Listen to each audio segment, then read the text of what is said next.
Buenos días, queridos hermanos y amigos. Bienvenidos a nuestro estudio diario de la palabra de Dios. Y como siempre lo hacemos, vamos a orar, vamos a tener una palabra de oración para que Dios pueda guiarnos a través de su Espíritu Santo. Para eso, inclinamos el rostro ahí donde estamos reverentemente y oramos. Padre nuestro que estás en los cielos, gracias te damos, Señor, por un nuevo día. Gracias, Padre, porque hasta aquí tú has tenido el control de todo, Señor, y todo lo que ha sucedido, Padre, sucede para bien de tus hijos. Gracias, Señor, por tus bendiciones, por tus cuidados. Gracias, Padre, por tu amor y por tu misericordia.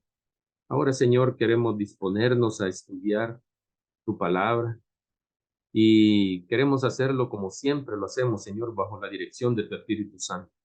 No queremos que sea mi pensamiento ni yo el que hable, sino que seas tú, Señor, que solamente sea un instrumento para transmitir ese mensaje en esta mañana y que el estudio, Padre, pues pueda ayudarnos a crecer espiritualmente, a entender, Señor, que tú quieres un pueblo unido para poder vencer al enemigo, para poder vencer esas huestes de Satanás.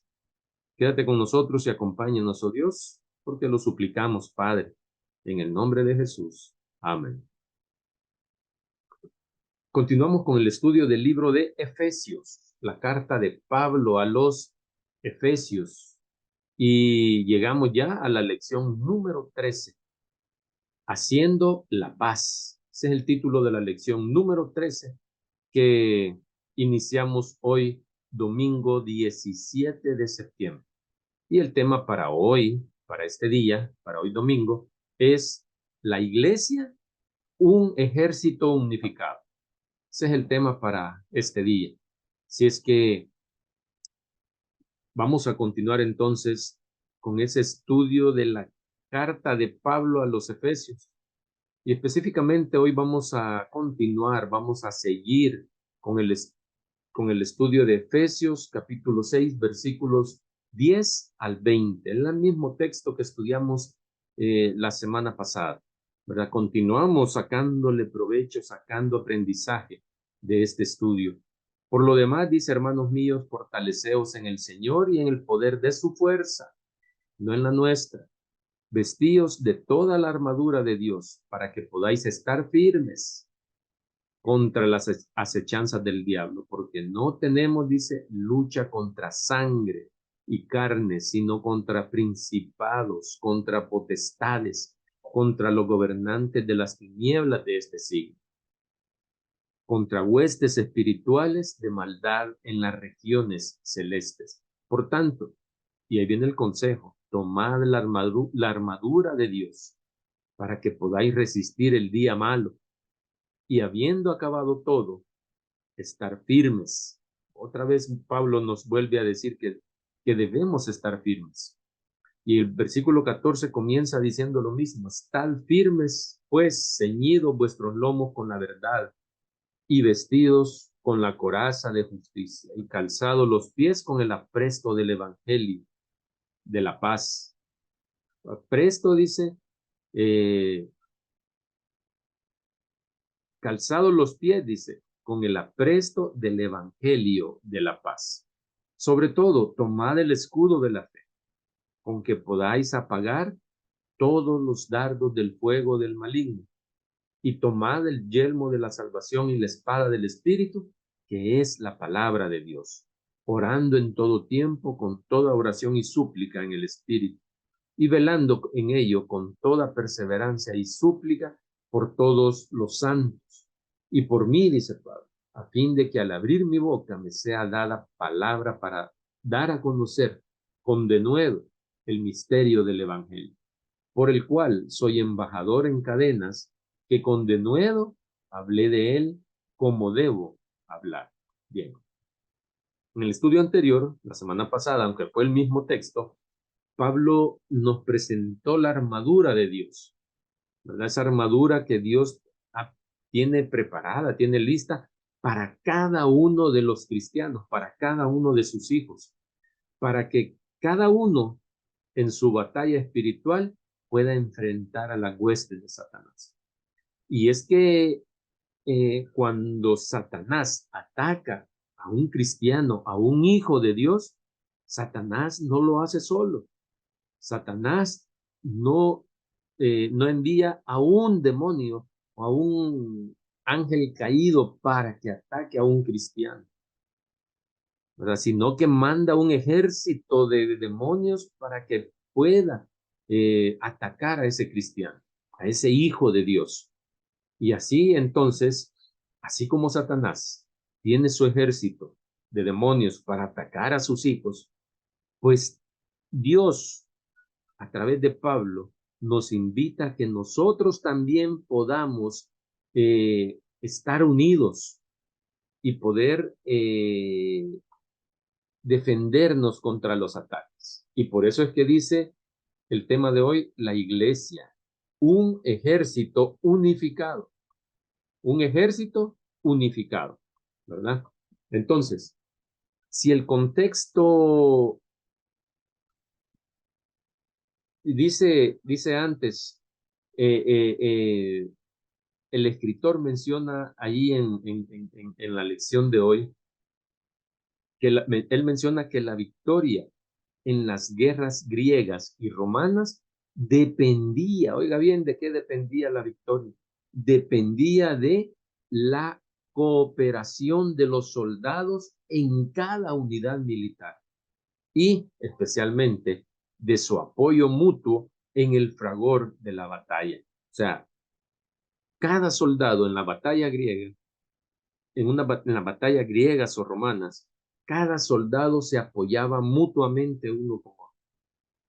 Cada soldado cooperaba, ¿verdad? En cada unidad militar. Ahí donde él estaba destacado, ahí cooperaba el soldado. Interesante esta analogía que hace el escritor. Ahora bien, ¿qué es cooperación? Bueno, cooperación, según el diccionario, es el resultado de una estrategia aplicada al objetivo, desarrollado, dice, por grupos de personas o instituciones que comparten un mismo interés u objetivo. Qué interesante, ¿no es cierto? Lo que dice el significado de la palabra cooperación. Una estrategia aplicada al objetivo. ¿A cuál objetivo?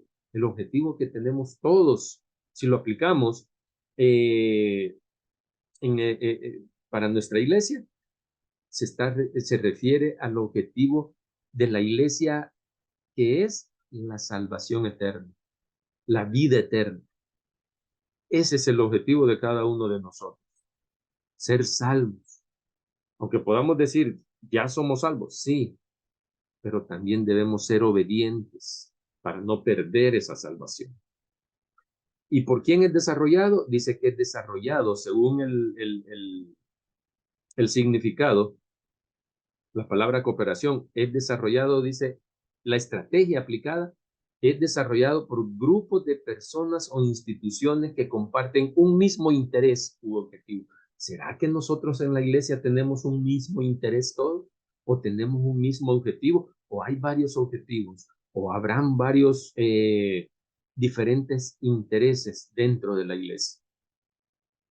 Ahora bien, si el contexto de batalla lo aplicamos espiritualmente al contexto de batalla que como iglesia tenemos contra el mal o contra los demonios.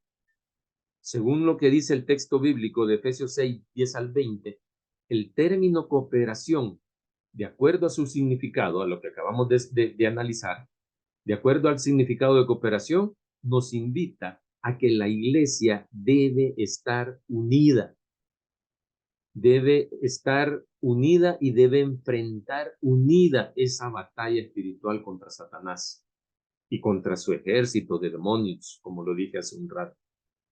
Porque Satanás no viene solo, Satanás viene con un ejército. Y con un ejército debemos de enfrentarlo nosotros también, unidos.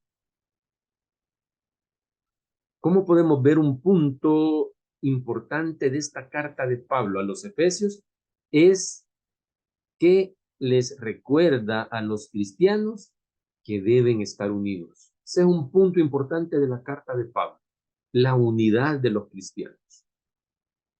Eso lo estudiamos en las primeras lecciones, ¿verdad? Donde Pablo da consejos a padres e hijos, da consejos también a esposos y esposas, da consejos también a amos y a esclavos o a siervos, y también da consejos a la iglesia, recordando que debe haber unidad de sus miembros. Y lo compara con el cuerpo, que no puede, el cuerpo no puede estar separado, los brazos, las manos por un lado, no. Todo debe estar unido, y esa comparación es la que hace Pablo con el cuerpo, que la iglesia debe permanecer unida en sus miembros. Y esa unidad es la que dará la victoria sobre Satanás. Con esto se me viene a la mente varias preguntas.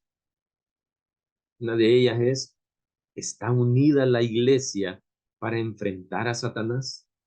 ¿Hay unidad en la iglesia para enfrentar a Satanás? Y si no está unida, si tu respuesta es no, no está unida, entonces, ¿qué falta o qué necesita la iglesia para estar unida? ¿Será que la iglesia necesita amor para estar unida? ¿Será que la iglesia necesita oración para estar unida?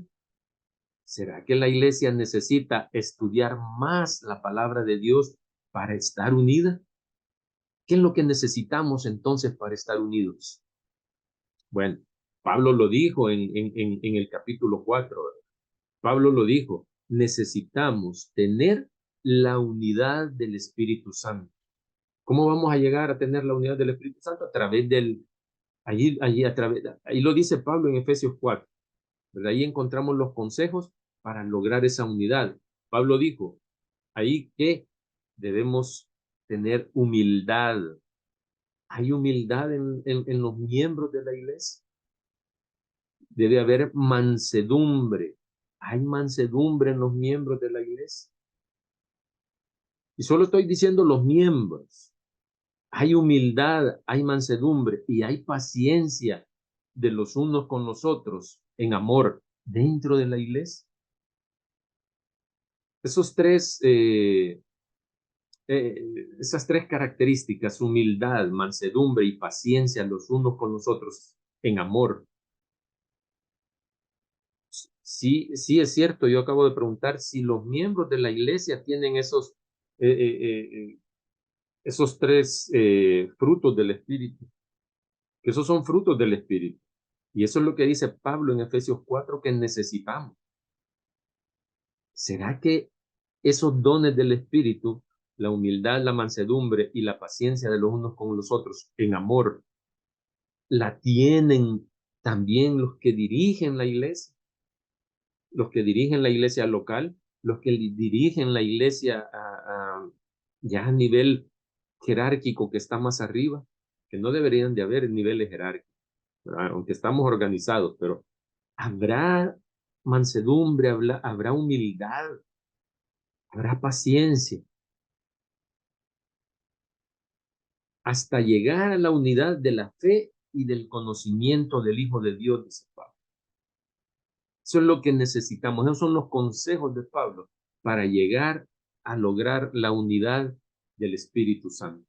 Eso es lo que necesita la iglesia, la unidad del Espíritu Santo. Y luego en el capítulo 6, Pablo invita a que los cristianos, porque Pablo no solo da los consejos, ¿verdad? Sino que también nos prepara para poder lograr esa unidad.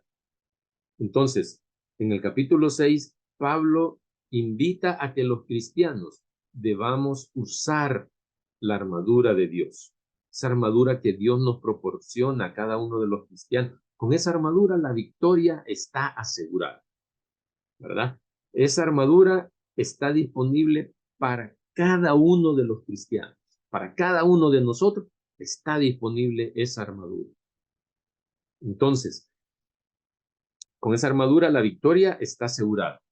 Y con esa armadura juntos vamos a pelear la batalla. ¿verdad? No es el plan, ni el consejo de Pablo, ni el plan de Dios que vayamos a esa batalla contra el mal individualmente o personalmente. No es esa la idea, no es ese el plan de Dios, ni el consejo de Pablo. Por eso es que en los primeros capítulos, Pablo hace un llamado a la unidad de la iglesia. Él sabía lo que estaba pasando en Efesios, ¿verdad? Y hoy en día, pues pareciera que tenemos el mismo problema que los Efesios, ¿verdad? Estamos viviendo en la etapa final de este mundo. Estamos ya en la parte final de este mundo. Y no es el momento oportuno para estar divididos dentro de la iglesia.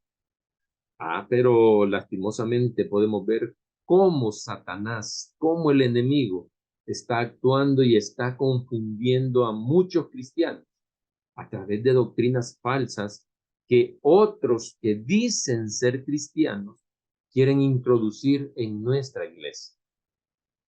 Eso es lo que está dividiendo a la iglesia. Eso es lo que tiene dividida la iglesia. Y por eso es que Satanás está tranquilo ahorita.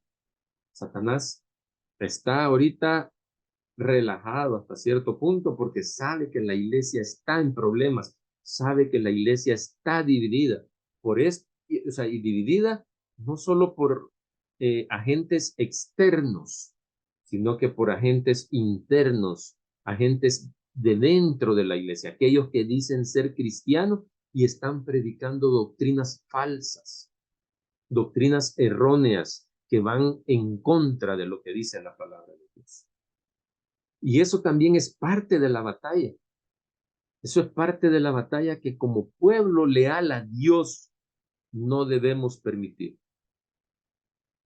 Aquellos que pretendemos ser leales a Dios, no debemos permitir que estos cristianos dividan a la iglesia, la sigan dividiendo. Por lo tanto, debemos combatir en esa batalla también predicando con un escrito está. Así es, eso es lo que tenemos que hacer. Predicar con un escrito está. Debemos predicar la verdad presente. De esa manera, el enemigo va a ser desenmascarado. El enemigo se quedará sin argumentos. Por eso es que la victoria está asegurada, porque la verdad siempre triunfa. Y esa era la misma batalla que tenían los efesios en el tiempo de Pablo. Y por eso es que Pablo les escribió esa carta para advertirles, para amonestarles, para enseñarles cómo ellos debían enfrentar ese tipo de ataques a la iglesia. Y por eso es que Pablo los trae desde el principio en la carta, viene y les comienza a hablar acerca de que deben estar unidos y los consejos para esposos, hijos, padres, para estar bien en la familia, para estar bien en la iglesia, para estar bien también en la sociedad. Esos son los consejos que Pablo da, ¿verdad? Por eso es que también habló acerca de los amos y los siervos, los consejos para cada uno de ellos. Y por eso es que esta carta de Pablo amonesta, enseña que la iglesia debe estar unida, ¿verdad?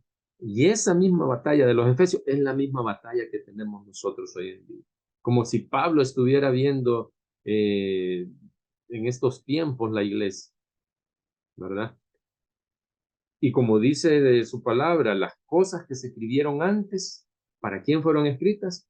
Para nosotros fueron escritas, dice la Biblia.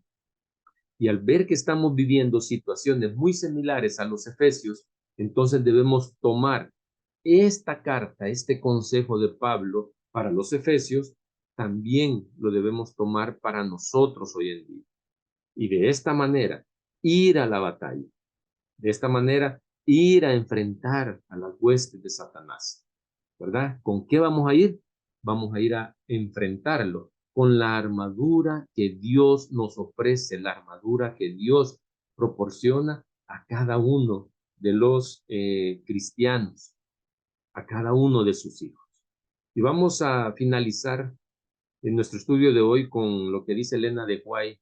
Ella escribió en Testimonios para la Iglesia, tomo 5, página 371, en el capítulo titulado Hombres jóvenes como misioneros. Ese es el título del capítulo en la página 371.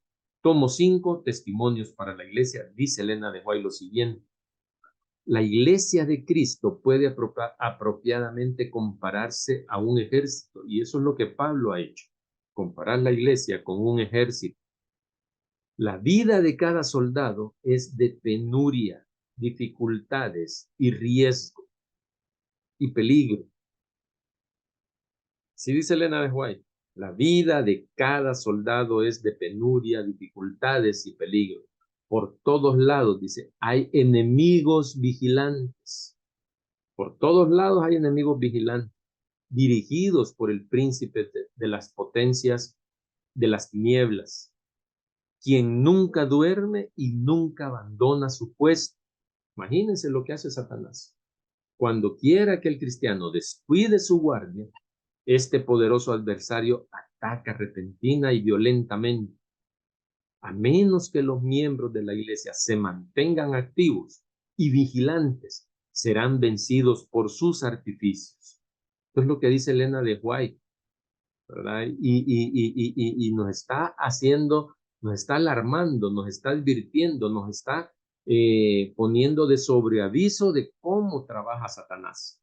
Pero vean lo que dice un poco más adelante en la página 372, siempre de Testimonios para la Iglesia, en el tomo 5, página 372, siempre del mismo capítulo, ¿verdad? Que está titulado Hombres jóvenes como misioneros. Dice, el maestro llama obreros evangélicos. ¿Quiénes responderán? Todos los que ingresen en el ejército han de ser generales, capitanes, sargentos o cabos. Todo el que llegue al ingreso, dice, todo el que ingrese al ejército, dice Elena de White, ha de ser general, capitán, sargentos o cabos. Cualquier título, cualquier puesto que tengamos dentro del ejército de Satanás, el Señor nos va a ayudar. Entonces, dice, continúa diciendo el texto, no todos tienen la sensibilidad y responsabilidad necesarias, dice, para ser líderes. No todos van a ser líderes. Hay mucho trabajo arduo de otra clase que hay que hacer. Algunos tienen que cavar zanjas y edificar baluartes. Otros han de colocarse como centinelas, que estén advirtiéndole al pueblo. Y otros, dice, como portadores de mensajes. Otros van a predicar la palabra de Dios. Eso es lo que está diciendo Elena de White. Aunque solamente hay pocos oficiales, se necesitan muchos soldados para formar la tropa del ejército. Con todo, el éxito, oiga, esto es bien interesante, muy importante. El éxito, dice Elena de White, depende de la fidelidad de cada soldado individual. La fidelidad de cada uno de los soldados es muy importante para el éxito de esta batalla. Y termina diciendo este párrafo, la cobardía o traición de un solo hombre puede ocasionar el desastre a todo el ejército. ¿Y a qué le podríamos llamar cobardía o traición? ¿Qué le podríamos llamar? Porque dice que puede ocasionar el desastre a todo el ejército. Y aquellos que están predicando doctrina falsa, aquellos que están predicando cosas como la ordenación de la mujer, como dejar que los jóvenes adoren como quieran, aquellos que están predicando como a saber qué día vamos a guardar en el cielo, que no se sabe si el sábado se va a guardar en el cielo, aquellos que dicen eh, que le puede llevar serenata a su esposa. O sea, estos son este tipo de soldados cobardes o traicioneros y que lo que están haciendo es ocasionar un desastre en el ejército. ¿Por qué? Porque están confundiendo al pueblo de Dios. ¿Hacia dónde? Bueno, y aquí también vale mencionar que cobardes y traicioneros también son aquellos que no denuncian, aquellos que se quedan callados ante esta situación. También estos son cobardes y traicioneros. A estos se les puede llamar, y están causando un desastre en todo el ejército de Dios, en el pueblo de Dios. Hay una gran labor, termina diciendo Elena de White en este texto, hay una gran labor que cada uno de nosotros individualmente debemos hacer, si es que estamos dispuestos a pelear la buena batalla de la fe. Está en juego, dice, los intereses eternos. Hay que vestirse de toda la armadura de Dios, de justicia. Hay que resistir al diablo y tenemos la segura promesa que Él huirá de nosotros. La iglesia debe llevar a cabo un combate agresivo, hacer conquistas para Cristo y rescatar almas del poder del enemigo. Dios y sus santos ángeles toman parte de este conflicto. Agrademos al que nos ha llamado a ser sus soldados. Y que así como aquel siervo de Eliseo fue quitada la venda y él pudo ver ejércitos de a caballo de fuego, él pudo ver ese ejército que estaba entre él y entre ellos y el enemigo, y que eran muchos más. Así estamos nosotros protegidos con la sangre de Cristo. Que el Señor te bendiga. Te esperamos mañana para continuar con este estudio. Que tengas un feliz día. Hasta pronto.